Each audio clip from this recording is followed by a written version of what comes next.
방금 소개받은 영양사 우미애입니다. 먼저 이 귀한 시간에 강의를 하도록 허락해 주시고 또 우리 환자분들 만나뵙게 돼서 반갑습니다. 제가 사전에 우리 교수님들 강의를 듣고 보다 보고 또 환자 상담하다 보니까 교수님들 열심히 신약을 개발하시고 여러 가지 일을 하는데 정작 환자인 우리들이 그 다음에 또 우리 영양사가 어떤 역할을 해야지만 좀 더 좀 편안한 그런 삶을 누릴 수 있을까 상당히 고민이 되고 같이 그러니까 좀 도움이 되는 그런 상황이 되기를 많이 기원을 하게 됐습니다. 제가 말씀드릴 내용은 염증성 장질환에서 어떠한 영양관리 목표를 갖고 식사 지원을 해야 되는지, 그리고 일상생활에서 어떻게 먹어야 되는지를 좀 말씀드리려고 하고요. 그리고 아직까지 사실은 명확한 식사 지침은 없습니다. 그래서 너무 이 부분을 말씀드리는 게 좀 안타깝긴 하지만은 그래도 좋은 약이 개발되기 전까지, 또 개발되더라도 나는 평생 먹어야 되기 때문에 건강하게 먹는 방법을 말씀드리려고 하고요. 그리고 외식 및 간식에 메뉴 선택할 때 요령을 좀 말씀드리도록 하겠습니다. 이미 잘 아시다시피 염증성 장질환은 소화기관에 염증이 생기다 보니까 먹는 것에 굉장히 민감하게 반응을 하게 되겠죠. 그래서 궤양성 대장염은 사실은 이 대장에만 염증이 생기는 것이고, 크론병은 전 소화기관이 다 생기다 보니까 약간의 차이는 있긴 하지만은 증상은 설사나 복통이나 여러 가지 복부 팽만감, 그리고 크론병 환자에게 더 심각한 것은 소장에 이제 주로 많이 발생을 하기 때문에 소장의 역할이 우리가 먹을 음식의 영양소를 많이 흡수하는 역할을 하는데, 그 부분이 제대로 안 되다 보니까 체중 감소와 여러 가지 그 성장에 장애를 일으키고 있습니다.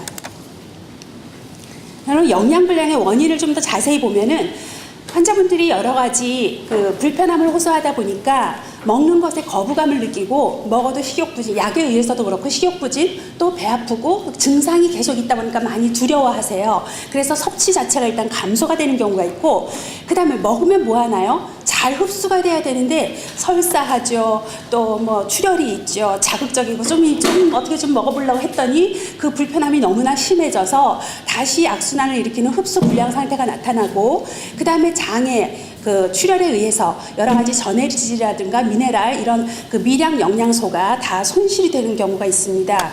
그리고 아까 말씀드린 우리 교수님들께서 말씀해 주신 여러 가지 약물 자체가 영양소의 흡수를 방해를 하는 경우가 많이 있고요. 그리고 환자분들이 흡수가 방해가 되고 이제 이러다 보니까 또 질환이 있으면 사실은 영양 요구량이 늘어나서 우리가 아프면은 못 먹어 그러더라도 자꾸 옛날부터 잘 먹으라고 하죠. 아픈 상황이기 때문에 이기도로 영양소 요구량이 더 늘어나는데 그 요구량 자체를 충족시키지 못하다 보니까 영양불량이 계속 생기게 됩니다. 그래서 관리 목표는 일단 그런 부족한 영양소들이 잘 보충이 되도록 해서 장 점막의 상처도 치유가 되고, 그리고 자극이 최소화돼서 궁극적으로는 정상적인 체중을 유지하고 성장 발달이 이루어지도록 하고 있습니다. 그러면 소아 청소년기의 영양 요구량을 볼 때 가장 최근 2015년에 나온 한국영양학회에서 나온 정상적인 성장 발달에 대한 표입니다. 보시면은 보통 한 청소년기 내지는 청년기까지 보시면은 남자일 경우 한 2,500칼로리 이상, 여자일 경우는 2,000칼로리 정도가, 이거는 건강한 성인이 아니라 건강한 소아 청소년일 경우에 이런 정도의 영양 요구량인데, 제가 좀 전에 말씀드렸듯이 질환이 있을 경우에 사실은 영양 요구량이 더 늘어납니다. 그래서 염증성 장질환이 있을 경우에는 오히려 보통 이제 관해기 때 증상이 없을 때는 이 정도 드셔도 되겠지만은 질병이 있을 경우에는 영양 요구량이 이 킬로그램당 한 45까지 늘어나고 있고요. 단백질 요구량도 한 1에서 2.5까지 굉장히 많은 범위로 질병이 있을 때 오히려 영양 요구량이 늘어난다는 걸 알고 계시면 되겠습니다. 그럼 말씀드린 대로 크론병에서 부족해지기 쉬운 영양소가 있는데, 결핍 원인을 보시면 이미 출혈이 있거나 식욕부진, 약제에 의해서 그러든 수술로 인해서 그러든 아니면 그 질병 자체에 의한 여러 가지 상태에 의해서 철분, 엽산, 바이타민 B12, A, D 여러 가지가 있는데 여기 조금 공통점이 있는 걸 좀 볼 수가 있어요. 철분이나 엽산, 바이타민 B12 같은 경우는 이게 부족한, 물론 질환에 의해서 부족하긴 하지만은 이 부족한 상황에서 나타나는 증상이 빈혈이 많습니다. 그래서 대부분 저에게 의뢰되는 환자들 보면은 이제 또 심한 빈혈 수치가 그 혈중 수치가 다 떨어지고 있는데 빈혈이 있는 경우도 많이 보이고, 그다음에 아까 그 뭐 백내장도 말씀하셨지만 비타민 A 같은 경우는 야맹증, 눈의 영양소 필요한 영양소인데 이런 것들이 좀 부족할 수 있겠고, 비타민 D, 칼슘, 마그네슘 같은 경우는 구루병, 그 뼈도 좀 약해질 수가 있겠고요. 그리고 아연 같은 경우는 상처 치유를 계속 지연시키게 합니다. 지연시키지 않도록 하는데 이게 결핍되다 보니까 이러한 증상이 나타날 수가 있습니다. 그러면은 이거를 결핍되는 걸 뻔히 이제 알았으니까 잘 보충을 해야 되는데 사실은 식사로 보충하기가 쉽지는 않죠. 또 그래서 종합 비타민을 이제 권장하는 경우도 있고, 일단 식품으로 이러한 영양소를 보충하기 위해서 어떤 걸 먹어야 되나 굉장히 고민을 하시는데, 철분, 엽산, 바이타민 B12 같은 경우는 대부분 단백질 식품에 있습니다. 뭐 쇠간이나 참치, 달걀, 굴, 아니면 이런 해물류, 그러니까 어패류 같은 경우, 그다음에 육류, 생선, 이러한 계란 같은 이러한 식품에 이제 빈혈을 예방할 수 있는 그런 양질의 단백질들이 있고요. 그다음에 비타민 D, 칼슘 같은 경우는 우유 같은 거, 뼈째 먹는 생선, 그다음에 계란 노른자, 그다음에 마그네슘도 여러 가지 식품들에 다 함유가 되어 있는데, 이렇게 보다 보니까 그럼 그 부족한 영양소에 따라서 내가 어떻게 다 챙겨 먹어야 되지? 굉장히 고민을 하세요. 그리고 머리가 너무 아파요. 그쵸? 이거 부족하다 그러는데 이거 먹으려면 이거 먹고, 너무너무 복잡해서 굉장히 고민을 하시는 것을 또 많이 확인할 수가 있었습니다. 그래서 여기 보시다시피 이분도 지금 난 그럼 이제부터 뭐 먹어야 되지? 영양소는 이렇게 많이 부족하다는데 종합 비타민으로 해결이 안 되는 부분이고 여러 가지 고민을 하시는데, 제가 드릴 수 있는 말씀은 아까 약제에 대한 효과도 다양하다고 했지만 식사 또한 마찬가지예요. 그래서 식사 관리는 반드시 개별화를 해야 되고, 그 다음에 관해기 때 좀 더 증상이 완화되고 건강한 생활을 할 수 있을 때 건강한 식품을 잘 드셔야 됩니다. 그래서 건강한 식품을 찾아서 먹는 방법을 말씀드릴 것이고, 그리고 제일 중요한 건 식사일기를 쓰셔야 돼요. 그래서 식사일기의 방법도 이제 그 다음에 설명을 드리겠습니다. 일반적으로 주의해야 될 그 식품을 보시면은 거친 곡류 있죠. 뭐 현미, 뭐 보리, 또 도정이 덜 된 그런 잡곡류, 이러한 것들, 즉 거친 식품들이 장에 좀 자극을 줄 수가 있고, 그리고 이렇게 맵고 짜고 자극적이고 기름이 많은 튀김류 같은 거, 이러한 것들이 또 자극을 줍니다. 그리고 이제 커피 같은 거, 또 우유 먹으면 소화가 안 돼서 설살 쫙쫙 하시는 분들, 이러한 것들이 자극을 줄 수가 있기 때문에, 또 여기 보시면은 이런 그 청량 음료들, 인스턴트 식품, 가공식품, 이러한 거는 식품 자체가 보존료, 첨가제를 많이 썼을 때에는 이 식품 자체가 장에 자극을 줘서 그 증상을 발휘하게 되는데, 아까 처음에 교수님 말씀하셨지만은 식생활 환경이 달라지다 보니까 우리나라 굉장히 이 환자가 많다고 했어요. 예전엔 별로 없었는데, 그러다 보니 뭐 어린 애들부터도 이런 가공식품, 인스턴트 식품에 많이 노출이 되어 있고, 성인도 마찬가지입니다. 그래서 바쁜 생활에 있다 보니까 그러한 질환도 함께 나타나는 상황으로 보여지고 있습니다. 그럼에도 불구하고 사실은 건강한 식품은 이러한 뭐 자극적인 거, 가공식품 이런 건 안 좋긴 하지만, 여기에 자극을 주는 이 곡류 같은 경우에는 사실은 굉장히 좋은 영양소가 많이 있어요. 비타민 같은 경우. 그래서 이것도 말씀드렸듯이 식사일기를 통해서 내게 악영향을 주는 게 있는지 없는지를 확인하면서 식사를 조절을 해야 되는 게 필요하다는 겁니다. 그래서 식사일기 쓰는 방법을 보시면, 저는 그냥 끼마다 이렇게 나눠놨긴 하지만은 하루로 기준을 하셔도 되겠고, 어느 시간에 어떤 식품을 먹었는지를 기록하시고 그 식품에 양보다도 주 재료를 쓰시는 게 좋아요. 그래서 그 식품에 어떤 재료가 나한테 영향을 끼치는지 알 수가 있겠고, 먹고 나서 이런 증상이 있었는지, 변을 봤으면 변의 형태가 어땠는지, 몇 번을 봤는지를 기록을 좀 해놓으시면은 나중에 진료 오실 때, 아니면 저희를 만났을 때 정확하게 이게 그랬는지 안 그랬는지 모르지만 증상이 있는 건 기록하실 수가 있으시잖아요. 그럼 저희도 봐서 이 식품이 그랬을 거다, 이렇게 같이 조언을 통해서 여러분들이 메뉴를 조절을 할 수가 있겠고, 이때에는 배변 같은 경우도 주간에 보는 거는 사실은 먹는 음식이라든가 스트레스에 의해서 영향을 받지만, 야간에 증상이 심해지는 경우는 그런 것보다도 오히려 장 질환 자체가 좀 악화되는 경우가 있기 때문에 그러한 것들도 따로 구분을 해놓아서 기록해 놓으시면 더 좋겠습니다. 일반적인 식사 원칙은 여기 뭐 9가지로 나눠놨는데 여기에 대한 세부 내용을 다음 슬라이드부터 말씀드리도록 하겠습니다. 제일 먼저 성장을 위해 내지는 체중 감소가 되지 않기 위해서 관액이 때 충분한 열량을 섭취하는 게 중요한데 충분히 먹어라 했더니 그 먹을 수 있는 때 많이 드시는 거 사실 많이보다도 알차게 적은 양을 먹어도 기본적인 거는 부드러운 음식으로 하루에 4번에서 6번 그럼 하루 종일 먹고만 있냐 그럴 순 없지만 세 끼를 일정하게 먹되 간식을 좀 더 알차고 영양 있고 안 그래도 빠지는 영양소를 보충할 수 있는 그런 식사를 하는 게 좋은데 아까 기본적으로 맵고 짜고 자극적인 거 기름이 많은 것은 피하라고 했죠. 그래서 그러한 식품들보다도 이런 복합 탄수화물 사실 복합 탄수화물 말고 그냥 일반 탄수화물도 있는데 달콤한 맛을 내는 거 단당류, 이당류, 보통 음료들에 많이 들어가고 주스류 이런 거 이제 첨가되는 그런 당들은 장을 좀 불편하게 하는 경우가 있어요. 그래서 복합 탄수화물을 주로 섭취하시는 게 좋고 하나의 빵을 먹는다 하더라도 너무 달콤한 거보다도 좀 간식으로도 균형 있게 식사를 균형 있게 챙겨 먹는 거 간식도 균형 있게 먹는 게 상당히 중요하고요.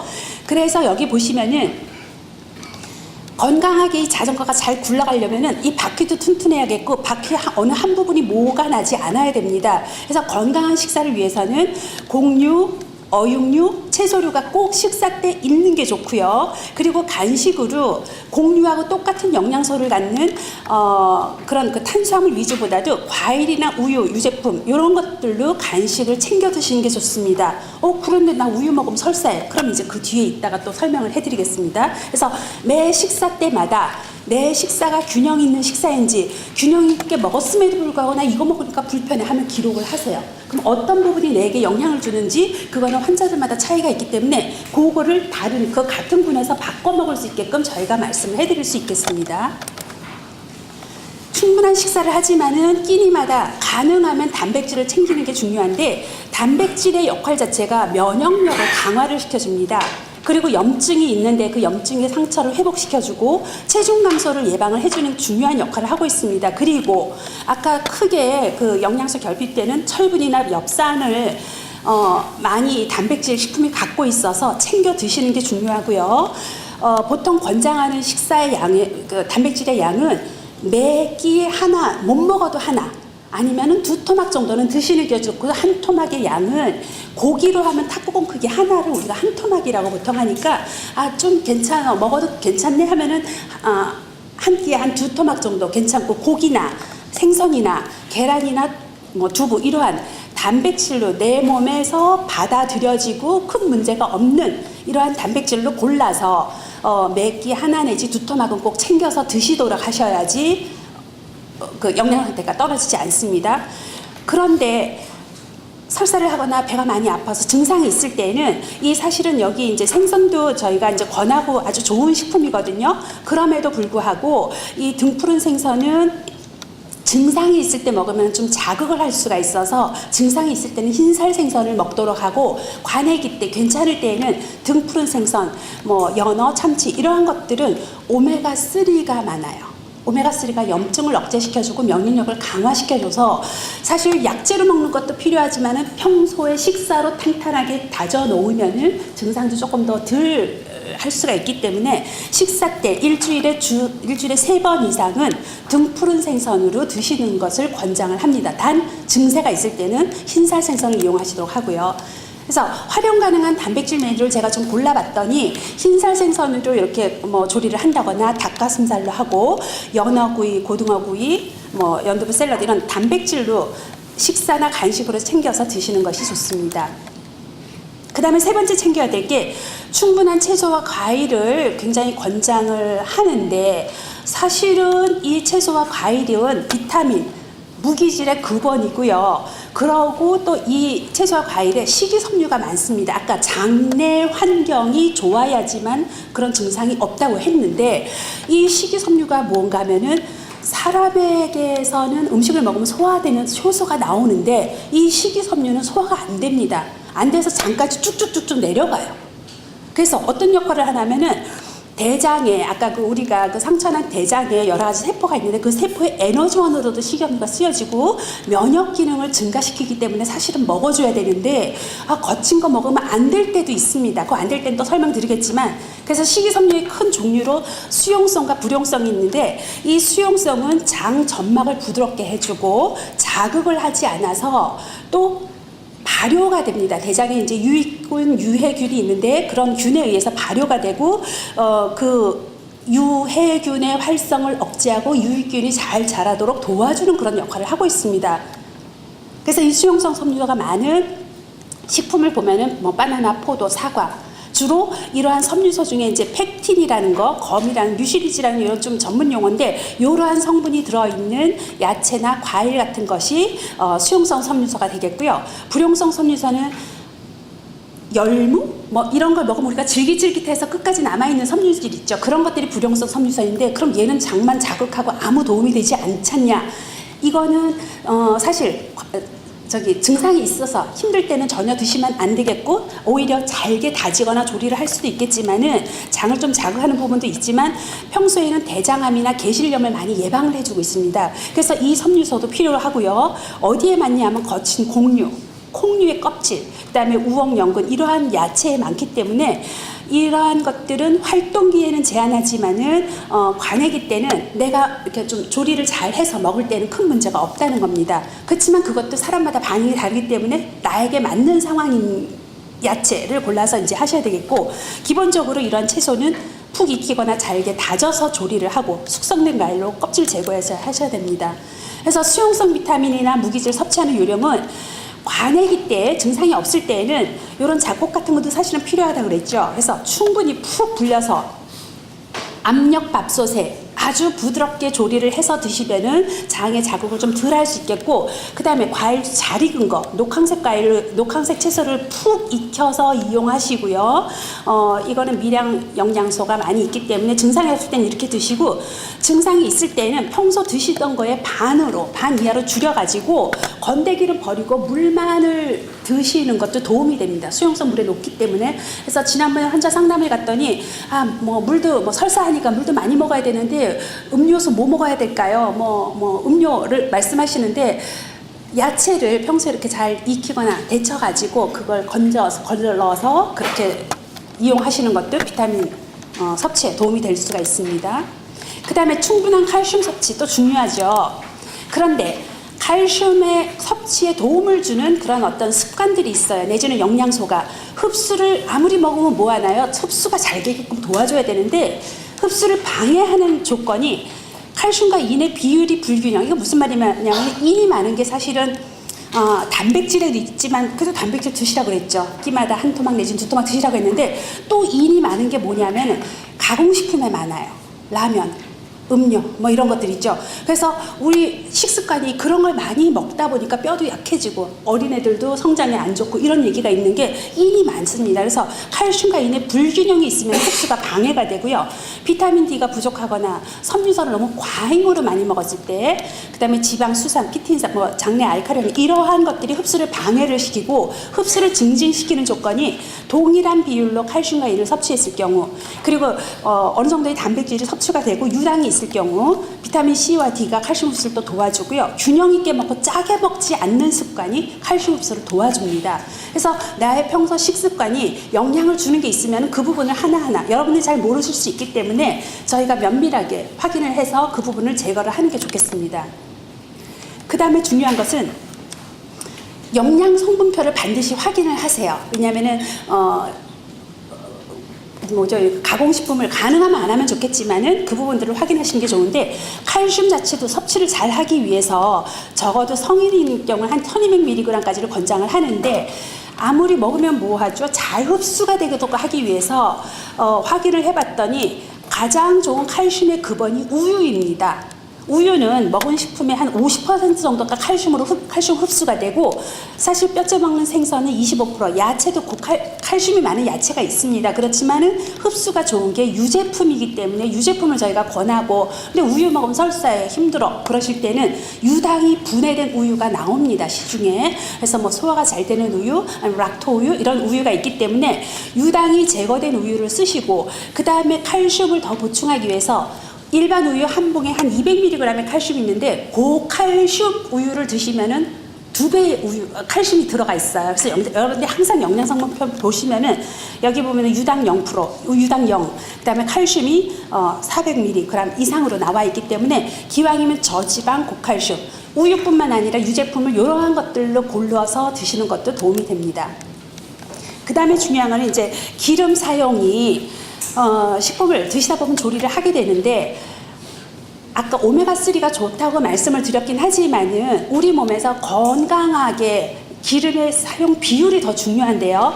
포화지방, 단일불포화, 다가불포화가 있습니다. 크게 지방을 나누면은 포화지방은 대부분의 육류를 섭취를 할 때 이제 있는 기름이고, 또 이런 사실은 별로 권장하지는 않지만은 어쩔 수 없이 들어오는 부분이 있어서 그 포화지방으로 1 정도의 비율로, 단일불포화는 오메가9이 많은 지방을, 요건 여러분들이 잘 모르셔도 되지만 기름의 종류만 아시면 되겠습니다. 그래서 포화지방, 단일불포화, 다가불포화가 있는데, 단일불포화는 보통 올리브유에 많이 있어요. 근데 얘가 하는 역할을 보니까 항산화작용, 뭐 콜레스테롤도 감소시켜주고 이런데, 균형 있게 먹는 게 포화 1, 단일불포화 1, 다가불포화 1의 비율이기 때문에 올리브유도 열심히 챙겨 드시는 게 좋고요. 다가불포화 중에서 오메가3와 오메가6가 있습니다. 그래서 아까 오메가3 굉장히 좋다 그랬죠. 그래서 약재로 먹는 것도 필요하지만 식사로 등푸른 생선이라든가, 그래서 여기 보시면 오메가3가 있는 게 생선 기름, 들기름, 이런 것들이 있는데, 얘의 역할이 염증을 억제해주고 면역력을 증강시켜줍니다. 그래서 조리할 때 이런 것들을 좀 이용하시는 게 좋고, 오메가6는 기본적으로 음식 조리할 때 기름이 많이 들어가서 얘는 너무 기름진 거, 안 그래도 기름 사용하면 좀 부담이 되기 때문에 내가 사용할 수 있는 그 양 내에서 오메가3를 좀 적극적으로 섭취를 하는 게 도움이 된다는 말씀입니다. 그래서 보시면은 여러 가지 식품이, 그럼 오메가3가 그 100% 오메가3냐? 그렇지는 않습니다. 보시면은 여기 그러니까 생선 기름이 오메가3의 대표적이긴 하지만은 식물성 기름 중에서도 오메가3가 많은 게 들기름이 오메가3가 많아요. 그래서 보시면 같은 이 들기름하고 참기름을 볼까요? 들기름을 보시면 여기 보라색이 많죠. 이 보라색이 보면 오메가3예요. 근데 참기름은 보면 여기 단일불포화에는 오메가9입니다. 그래서 기왕이면 오메가3하고 오메가9인 올리브 기름을 좀 제가 권한다고 그랬죠. 그래서 들기름 같은 경우는 오메가3를 보충하기 위해서 이용을 해도 되고, 생선 기름을 쓰시는 게 더 좋긴 하겠지만은 한계가 있기 때문에, 그리고 올리브 기름은 이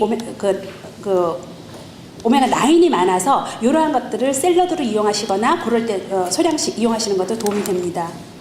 그래서 기본적으로 상차림은 항상 식사할 때마다 곡류, 어육류, 채소류를 쭉 챙겨 드시되 어육류는 끼마다 하나 내지 2토막 정도, 채소류는 반드시 삶거나 다지거나 좀 부드럽게 해서 드시고, 샐러드 먹고 싶어, 그럴 때는 소량씩 시도를 해보세요. 그리고 섬유질은 없는 부드러운 그런 채소를 좀 이용하시는 게 좋고, 간식으로는 잘 익은 과일이나 우유 같은 거 하루에 한 2컵 정도를 저희가 권장하고 있습니다.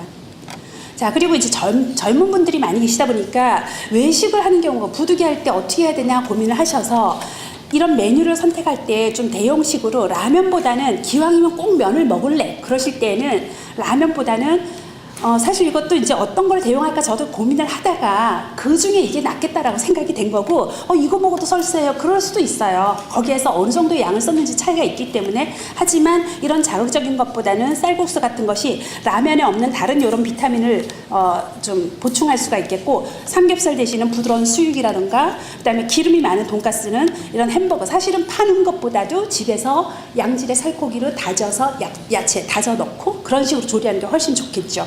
비빔국수보다는 올리브유를 쓴 이런 어떤 파스타 같은 거가 조금 더 도움이 될 수 있겠습니다. 간식은 이런 콘플레이크, 우유에 콘플레이크 먹을래 그럴 때는 이런 너무 달콤한 콘플레이크보다도 사실은 이제 그 과내기 때 먹을 거니까, 그렇죠? 평소에. 그래서 오트밀이나 이런 견과류를 조금 넣고 생과일 좀 잘게 썰어 넣어서 한 끼 식사도 좀 탄탄하게 영양소가 골고루 들어가 있는 그런 식품을 선택하는 게 더 좋겠고, 햄버거 이런 거 사실 그 첨가류 많이 들어 있습니다. 그래서 이러한 것보다는 우유에다가 이런 샌드위치를 이용하시던가, 피자 시중에 파는 것보다도 집에서 만들어서 여기에는 각종 단백질, 야채들 많이 넣어서 이렇게 만들 수가 있겠고, 그 다음에 빵 같은 경우도 너무 달콤한 거는 좀 불편할 수가 있습니다. 장에 가스를 유발할 수 있어서 올리브유를 좀 이용하는, 이렇게 찍어 드신다거나 이렇게 좀 간식으로 이용하실 수가 있습니다. 그런데 그럼에도 불구하고 식사를 너무 못하겠어요. 배가 너무 아파요. 그럴 때는 사실은 좀 굶고 그 증상이 완화될 때까지 기다리지만은, 조금 식사량이 너무 적을 때는 이런 영양음료를 이용하실 수도 있는데, 이것도 상당히 여러 회사에서 제품이 많이 나옵니다. 그래서 이거는 괜찮고, 어떤 분은 똑같은 거라도 이 영양음료를 드셨을 때 설사하는 경우 또 바꿀 수도 있어요. 그래서 그 환자마다 차이가 있기 때문에 저희가 다양한 샘플을 보여드리고 환자분이 선택을 할 수 있게끔 말씀을 드리고, 그리고 조금 더 얘보다 더 많이 가수분해가 돼서 장에 자극을 덜 해주는 영양음료가 있습니다. 영양제인데 이것도 이제 물에 타서 먹는 건데, 많이 그 가수분해가 돼서 장에 자극을 덜 주고, 그 다음에 그 장점막 세포에 에너지원인 글루타민이 좀 강화가 되어 있는 식품입니다. 그런데 이제 사실은 한 포의 가격이 좀 비싸기도 하고, 그래서 많이 권하지는 않고, 이러한 것들을 자꾸 대체하는 것보다도 평소에 식사가 건강하게 발전되는 게 훨씬 더 좋습니다. 그 다음에 이제 이 프로바이오틱스는 장내 환경을 건강하게 도와주는, 그 건강에 도움이 되는 살아있는 균을 바로 프로바이오틱스라고 하는데, 이제 이거에 대한 궁금증이 있어서 또 한 장을 만들었는데, 아까 교수님들 많이 말씀해 주셨지만은 장내의 세균의 그 균형을 맞춰서 면역력을 증가시키는 데 도움이 되는데, 사실은 식품에 김치, 된장 이런 것들 많이 있습니다. 살아있는 생균이기 때문에. 그래서 이런 걸 먹어서 우리가 건강하다 하는데, 요즘 젊은 애들 김치 안 먹잖아요. 된장국 안 먹어요. 그러다 보니까 식습관에 정말 영향을 많이 받는 걸 많이 느낄 수 있고, 그래서 이러한 것들로 먹으면 좋지만, 그렇지 않을 경우에는 이런 어떤 제품을 이용하는 경우도 있는데, 제품의 효과에 대해서도 여러 가지 아직 연구가 많이 되고 있고, 그 연구 사이즈가 너무 적다 보니까 정말 이렇게 근거 있게 확 말을 할 수 있을까 없을까 굉장히 아직도 고민을 하고 있는 상황입니다. 하지만 이제 이런 장내 유익균이 도움이 된다는 걸 알아주시면 좋겠고, 그리고 궁극적으로는 식사 계획이 균형 있게 먹으면서 총 지방이 나쁜 지방보다는 건강한 지방으로 이용하고, 식이섬유, 복합당질을 이용하는 이런 건강한 식사 계획을 하는 게 더 도움이 되겠습니다. 그리고 우유에 대해서 소화가 잘 안 될 때는 유당 분해 우유를 이용하신다거나 좀 데워서 소량씩, 그리고 장 협착이 있으면 저섬유식, 저잔사식을 이용하시고요. 그다음에 설사를 할 때에는 좀 너무 그런 이온 음료도 당도가 낮은 거 이용할 수도 있겠고, 묽은 과일 주스를 이용해도 좀 도움이 되겠습니다. 제가 말씀드릴 건 여기까지입니다. 감사합니다.